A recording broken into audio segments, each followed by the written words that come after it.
just so we're on the same page and there's no... What I plan on doing is I contact the FBI, right? Yeah. If I can't find anybody worth its shit in the FBI, I'm going to try somebody in Homeland Security to come and talk to you. In the interim, I'm going to work on this video. The parts that I like, I'm going to cut up and put into one area, right? And then if they don't do anything with the story, with you, I'm going to do a story on it. We're not going to do anything right away because I want to give these guys an opportunity to talk to you. And if they talk to you, that's a story too, that they're talking to you and this is what happened to you. If they're not talking to you, then that's a story as well. They're not talking to you, but this is what happened to you. But if, I just want you to know that when we do a story, it'll have your name and everything.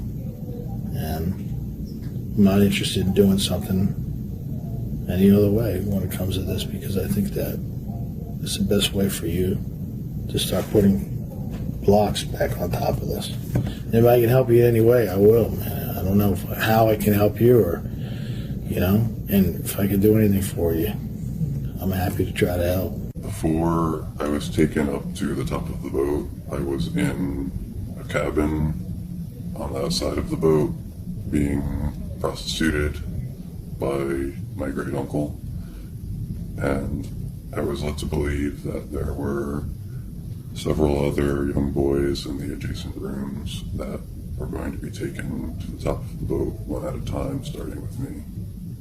How old are you? 8 years old. So you were 8 years old and all this stuff happened. When you first got on this is like a yacht situation. Yeah, it's like a luxury cruise ship. When you first get on the ship, what do you think is going to happen? You don't know, or? I was just not aware. It started this activity in my life when I was 3 or 4 years old, if not earlier. So right. I just didn't question where I was or what had happened to me any of these times. Let's go back to what you said about being prostituted. Yeah. What happened? Well, I was put in the room, and for most of the time that I was in the room, my great uncle was standing outside the door, taking people's money and letting them in. And then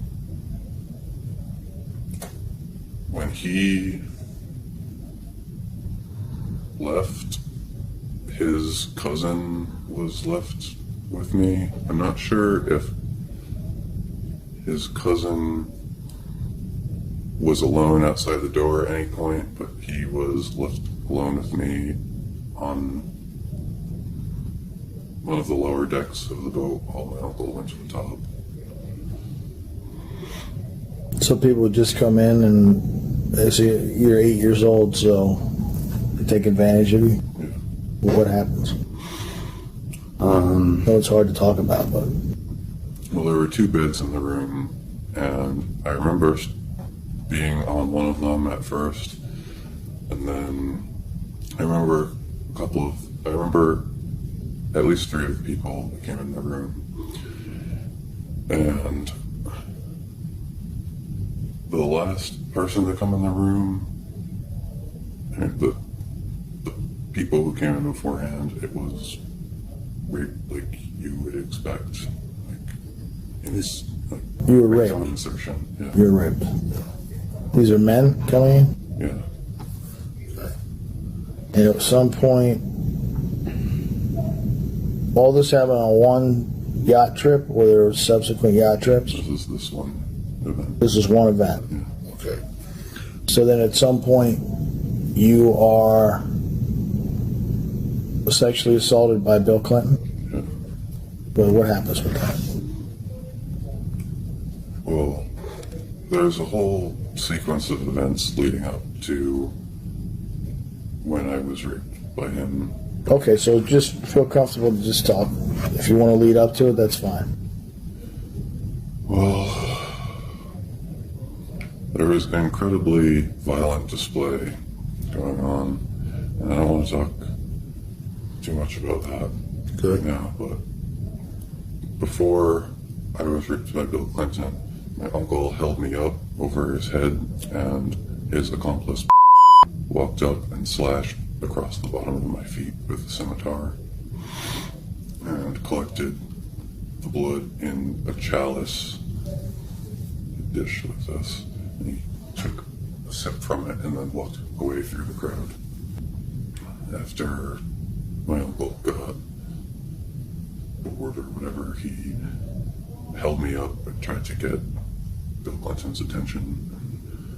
Bill Clinton turned around and looked like, he gave this look like, what am I going to do? I have to do it. Yeah, well, it's not a room. This is the top deck of the boat. How many other kids your age were on it? I only saw 2 other kids my age, and they were in different circumstances. Meaning they weren't in as much danger, or they were in more danger, or equal danger? On top of the boat, the only other child was a young girl I remember there being a young girl on one of the 4 podiums. There were 4 podiums like this, and then the one in the middle, not podium, pedestal. And there might have been, I think there was a teenage girl on one of them too, but the youngest girl was, I think, 6 years old. And I was the only one. You were in a more dire situation, obviously, than they were. Yeah. Now, what happens? Why did they pick you? They parade you around or something, and they choose the kids? Is that how it happened? They chose me years before. They chose me for various reasons. I'm sort of the runt of my family. And when I was born, I was born head first with the umbilical cord wrapped around my neck, with no heartbeat and no breath. They picked me because they thought that I was going to be just a failure. It is shock and awe. You need to know what else happened. Well, I'm ready. Tell me what happened. Okay. And then when I was taken into the ballroom, these people were marched diagonally through the room from one entrance out the other to get to the top of the boat, and they were all bleeding from their feet, and they had cuts from their chest to their abdomen.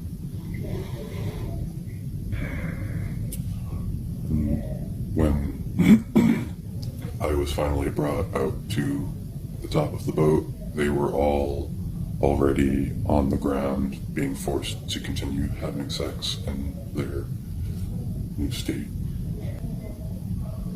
So there are the people, part of the display, the victims. There are 4 pedestals with women of different stages of sexual development on them, and then the middle pedestal has Bill Clinton. And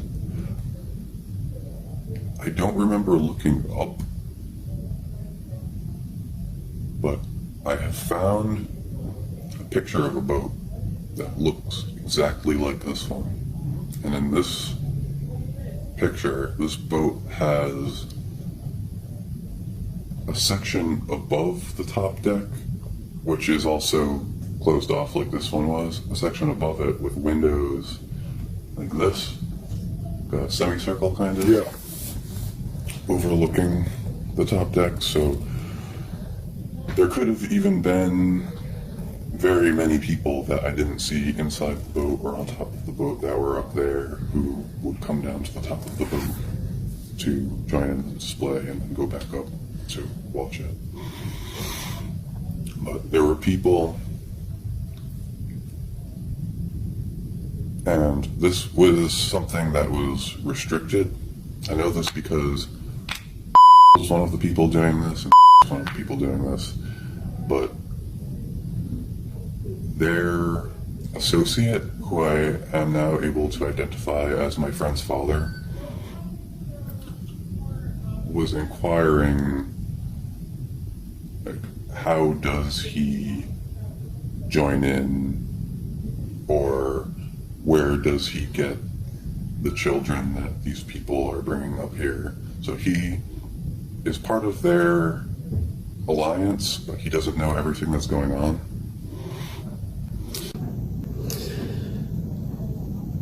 So let me ask you one quick question, right? You're 8 years old. Somebody's going to say, how you remember all this? You're 8 years old. And the mind doesn't forget traumatic memories. So over the years, how old are you now? 26. Okay, so over that span, you replay this over in your head. Was that a lot of times, or little segments? Because of the way that they've treated me over the course of time, my memories have stayed repressed, especially after 12 years old. Before I turned 12 years old, there would be periods when I would remember things that happened to me, even if it was just a little blip or for a split second. But I wasn't able to adequately communicate what I was experiencing. Right. Well, I mean, because of your age. Yeah. And also the trauma. So, you say the way they've treated you since, what happened? What has happened? And what are some of the instances where you've been? Oh, they never stopped. That was the worst experience of my life. But they never stopped kidnapping me, even as an adult.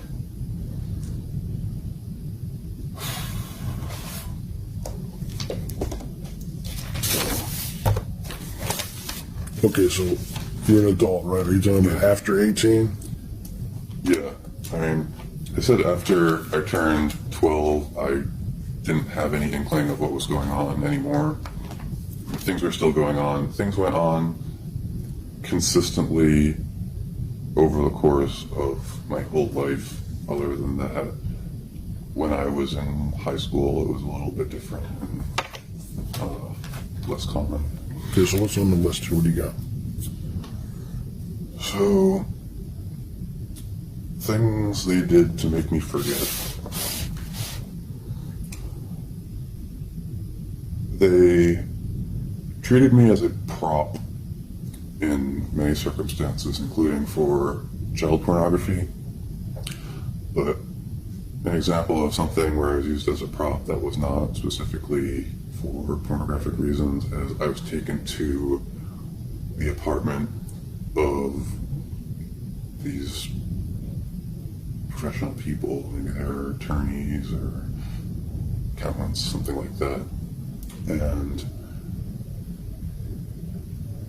this is with and his associate, whose last name I don't know, but I know the approximate location of one of his properties that I'm hoping to find in the near future. And this is incredibly bizarre because it doesn't include any of the normal elements of, it does include the normal elements of blackmail and targeted child abuse, but it's much more like being used as a prop outside of the context of pornography. They were in bed and came into the apartment and approached them and put me in their bed and told them to have sex with me in their bed. And then when they started to comply, they were told, oh no, don't have sex together, have sex with the child in your bed. And how old were you then at this point?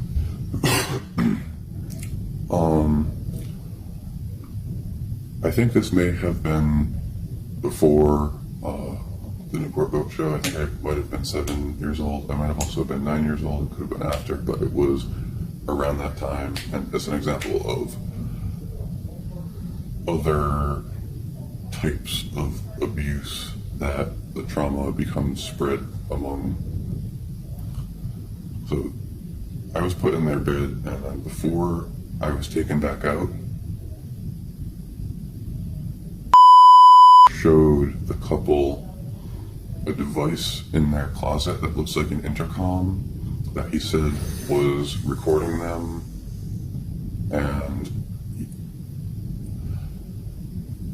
I don't think he said that it goes to a central location wirelessly, but asked me, he said, "You're a smart kid, you know what we're gonna have instead of this in the future." And I didn't say anything because I didn't even know what was going on. He said, "Yeah, that's right, computers."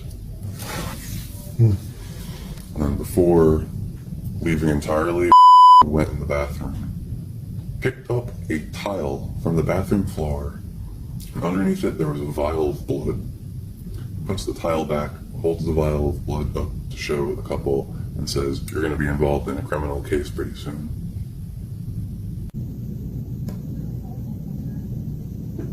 Okay, so let's get back to the way you were treated after the Clinton episode. Was it Clinton that was the only really you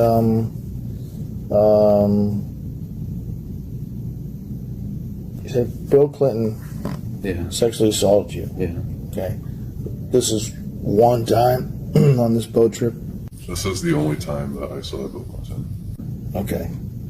And he sodomized you? Yeah. Okay. And I guess a question I would want to know is, have you tried to reach out to him, his lawyers, or I mean, I guess in your current state, it doesn't seem like something you would be like in your face type guy because you're still dealing with these things. Yeah. So, have you reached out to them? Have you thought about it? Have you? No. Okay. It's just a question. I think it's pertinent. Although I think I have the answer to it beforehand, but I just wanted to hear from you. So you're on the boat. This happens. Afterwards, you're mistreated, and you said they kidnapped you again. So I have been kidnapped dozens and dozens of times. When I was a child, on the weekends, I was left with my great-grandmother, who was an elderly woman who was not adequately able to defend me. And I was also left with my half-brother's family, which is, people will call them a foster family. Yeah. They're not really.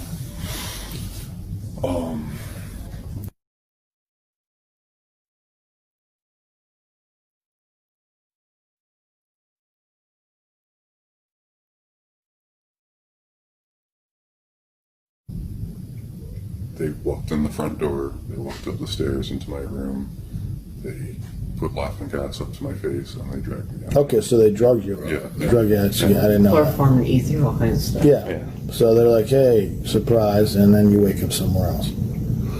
Is that? I won't say I wake up, I mean, being drugged, it's not like being asleep, it's like, You say it's more like a dream haze, something like that? it feels physically like not being able to breathe completely, and mentally, at least because of what they've done to me, it is like a dream. Like the feeling that I have when I would feel my own presence in these circumstances would be the feeling of, oh, let me turn over and go back to sleep. Okay, so let's go way back. You're 8 years old, okay? So,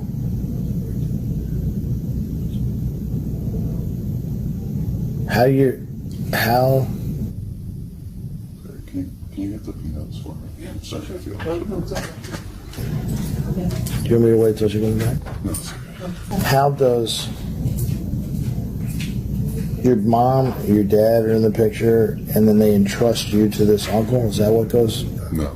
So I have lived with my mother and my stepfather since I was 5. My father was never in my life except when he would take care of me as a toddler with his girlfriend, my half-brother's mother. And actually the first time that I remember being raped, at least as in sodomy, was condoned by him. I was raped by tracked me down to interrupt initiation rites for me, and he offered my father and his girlfriend a large amount of cocaine. What they do is they have a big mirror, and they put a huge amount of cocaine on a mirror, and they have this impression like, oh, take whatever you want, it's all yours, how much can one person do? And then when they leave, they take the mirror and they put it in a Ziploc bag and walk out. Yeah. They don't get to, you don't get to keep the stash. Yeah. It's all just smoke and mirrors. Yep. Yeah. Yeah. Okay, so that's what you meant when you went, take care. Yeah. I saw my father a handful of times outside of this. This is your biological father? Yeah. Okay. All right, so and then your biological mom then has a new husband.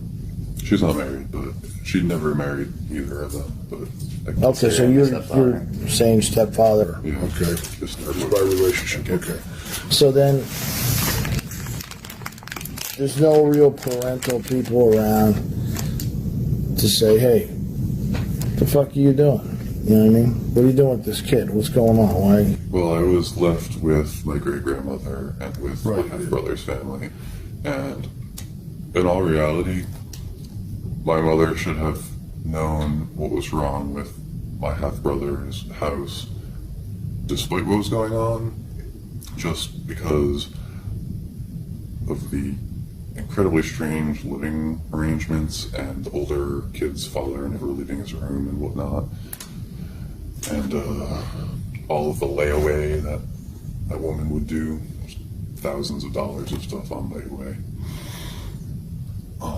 But she would never ever suspect my great grandmother of condoning anything like that, and she never realized that something worse than what she was aware of was going on. She kind of thought that I was just sad and detached from being made fun of at school. We're going to jump around a little bit because I think it's important to get you away from a lot of these, you know, I mean, you're retelling a story and you have to drudge all this stuff up, and we're going downhill, we're just going to keep going downhill. So if I mix it up, it's only because I want to kind of pull you back a little bit. But so you have all this stuff going on since you were younger. Now you're 26. I would imagine that it's hard sometimes to sleep, things like that. There's a lot of stuff on your mind and a lot of trust issues and fear and paranoia and things like that, which really aren't unfounded. I mean, paranoia is if you're afraid something's going to happen when there's no basis of reality that something's going to happen. But there's people come to your house in the middle of the night since you were a kid. How do you sleep? I have a lot of trouble sleeping. Yeah. I smoke cannabis to sleep too. Yeah. Which helps sometimes. You look at me like I was supposed to judge you on that or something? No. You're waiting for me to say like, yeah. You're like, A little pause there, like. I was about to pause. I was pausing. I was about to say, but even still, a lot of the time I'm up until 3, 4, 5 in the morning, and the cannabis does not help, and it makes me a little more wound up in some circumstances. So then you fall asleep and then you sleep to the day? Is that what happens? A lot of the time, yeah. Yeah. Well, what are you doing with yourself now? Do you work? You don't work. So you're living at home? Yeah. focusing on my health. You're just trying to put your life together. Yeah. And is there any point where your mom stood up and said, let's go talk to the police? Let's go talk to the FBI? Or anything like that? No, she had a hard time coming to understand this, and then by the time she acknowledged that this is reality, I had been making some moves on my own. I mean, she has told me that I should contact the police. She doesn't really encourage me to, but I think she is afraid to. Well, it's complicated as a parent. She may feel failure, things on top of. I think kids always think that parents should have their best interest in mind, but some parents don't. And she might be dealing with her own feelings. What happens if the FBI contacts you? You sit down with them? Like, if you contact them and they contact you? Yeah. Yeah. Yeah. Because that's important. You have to be able to get in the right mind frame to talk to these guys. I don't think they're going to beat, harass you or anything. I think most of the agents I've dealt with are very down to earth, and they want to know what happened. I have a photographic memory, so I don't need to take notes. This is a gift I have. It was easy to go to school and things like that for me. But they might be a little bit more studious, taking notes and going back, boom, boom, boom, and you might find yourself 4 hours, 5 hours in, to an interview. So I would be prepared for that, physically, and it's important to know these things. People say, oh, I'm going to be interviewed, and then they're sitting there and they're thinking, Jesus, when is this going to end? Yeah. These people keep going and they keep asking questions, and I'm hungry, I'm thirsty, I didn't plan on this, or I planned on doing something after this. Right. And then you have that in your head, right? That I just want to get the hell out of here because I have something else to do. Yeah. When you should probably be just focused on that. So it's just throwing that out there. A couple things in my physical preparation and even emotional preparation. Right? Yeah. Like, have support. And know when your best time of day is, and work around that. Don't work around theirs. If your best time of day is, hey, I like to sleep through the day, and I get up at 3, and that's when I feel like I'm at my best, then that's when we're going to start. We're not going to come in, or you can't come talk to me at 10 a.m. That's when I'm sleeping. And I can't, to know yourself, if you'll be able to sleep the night before, something like that, or if you be ramped up and whatever. And you can also I've talked to him a lot about control, right? Because that's really important when you're traumatized. Like him being able to say, if someone wants to talk to him, like, I need, someone else to be not necessarily here inside the room, but someone here, supportive people around. You know what I'm saying? Like, they don't just show up and knock at the door and say, we're going to do this now. Yeah, I mean, I think that's important. And right. You might get people who want to rock and roll. They show up and they want to rock and roll, but it's more a process. They will call you on the phone, I think, and it's more of a process. Yeah. If they do the other thing and they show up, I wouldn't talk to them. Yes. You're not going to get a fair shake anyhow. You need somebody who's going to be an agent or agents who are going to be empathetic.